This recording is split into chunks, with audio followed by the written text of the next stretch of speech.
Ya, halo Smart Mom. Oke, kita kembali lagi. Kita mau sharing pengalaman praktek ya. Jadi, mungkin pernah dengar mitos kalau hamil anaknya hilang, diculik makhluk halus gitu ya, menculik jin gitu ya. Jadi kebetulan kita nemu contoh kasusnya. Jadi saya ingin membantah atau menghilangkan mitos supaya Bapak Ibu juga tidak perlu khawatir ya. Jadi ada pasien usianya udah 40 lebih ya, jadi pasiennya merasa hamil 6 bulan karena sudah pernah tes pack positif, kemudian pernah ke bidan dicek bunyi jantung, katanya bunyi jantung anaknya ada terdengar. Ya, tapi tidak pernah USG sampai akhirnya ada flag, baru khawatir, baru USG. Sebenarnya itu juga merupakan contoh ANC yang tidak baik ya Bu, karena memang satu faktor risiko usia, dua ibunya bekas operasi dua kali, nah kemudian sekarang udah ada perdarahan. Jadi itu hati-hati ya, kalau mau periksa itu harus sejak awal, apalagi jika ibu-ibu berisiko tinggi ya.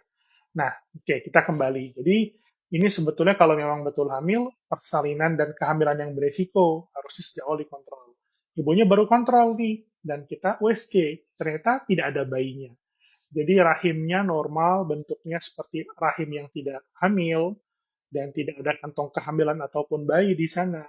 Nah, jadi memang ibunya mungkin saat ini sedang mens. Ya. Jadi pasiennya bingung, kok bisa? Apa ada masalah atau tidak? Jadi memang harusnya ini tidak perlu terjadi kalau kita sudah periksa sejak awal kehamilan. Jadi selalu saya tekankan jika ibu-ibu merasa hamil, sudah telat haid, langsung USG. Pastikan untuk menghindari hal-hal yang seperti ini ya.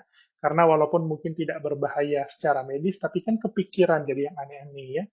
Jadi memang kalau saya lihat ini kasusnya ibunya kan memang usianya udah ada di atas 40 ya, berat badannya juga tergolong obes ya. Jadi ini memang kemungkinan ibunya mengalami gangguan haid akibat gangguan hormon, mungkin menjelang premenopause misalnya. Makanya ibunya telat haid sampai 6 bulan. Dan sekarang sedang haid sebetulnya, cuman karena udah mau premenopause jadi haidnya pun sedikit ya. Kemudian bisa juga karena obesitasnya jadi menimbulkan resistensi insulin, jadi hubungannya ke PCOS. Karena memang pasien-pasien PCOS, obes itu memang haidnya juga tidak teratur, jadi bisa 2-3 bulan sekali atau sampai 6 bulan sekali.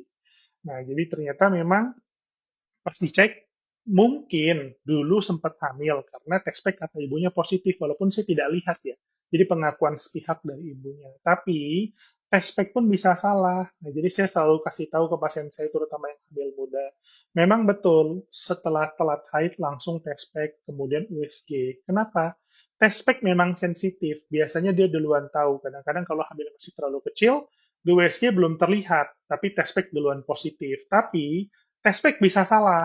Nah, namanya juga alat kan yang bisa kita pakai sendiri.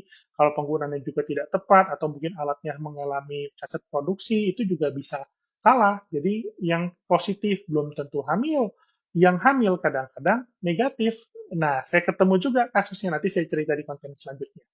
Nah, jadi memang tespek harus dibarengi juga dengan USG, dipastiin. Nah, jadi tespeknya positif, ya belum tentu hamil kalau nggak di USG sejak awal.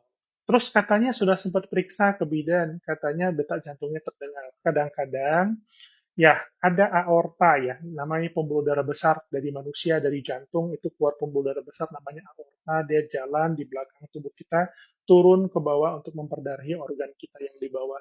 Nah, itu memang pembuluh darah besar dan seringkali pada waktu didengar bunyi jantung dengan alat yang biasa kita pakai itu terdengar seperti bunyi jantung bayi. Padahal itu adalah bunyi detak jantung dari denyut nadi ya, denyut nadi aorta dari ibunya. Nah, jadi itu penilaian saya. Jadi bukan yang aneh-aneh ya. Jadi bukan kayak orang mitos hamilnya diambil gitu sama makhluk halus. Enggak ya. Jadi itu tidak betul mitos seperti itu. Nah, ini penjelasan ilmiahnya untuk contoh kasus seperti ini. Mungkin contoh kasus yang lain ada, kita bisa bahas. Ibu-ibu kalau ada cerita-cerita yang lain, komen ya. Nanti kita bahas. Mudah-mudahan dapat penjelasan secara ilmiah dan medisnya. Oke, terima kasih sudah menyaksikan dan terus pantengin kita karena kita Health and Fun Devoted.